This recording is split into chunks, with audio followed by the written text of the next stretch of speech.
بسم اللہ الرحمن الرحیم۔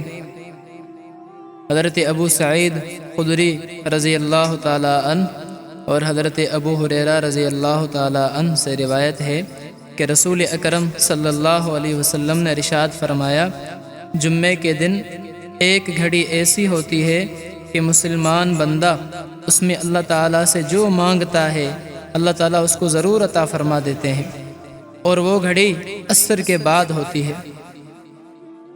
اور عموماً علماء کرام نے یہ لکھا ہے عصر کے بعد مغرب تک اپنی دعاؤں میں لگا کریں، کیونکہ مسائل جو آتے ہیں وہ اللہ ہی کی طرف سے آتے ہیں۔ تو جب عصر سے لے کر مغرب تک دعاؤں میں لگیں گے تو اللہ دنیا اور آسمان کا نقشہ بدل دیں گے۔ تو کوشش کریں دعا کے اندر جمعے کے دن عصر کے بعد مغرب تک لگے رہیں۔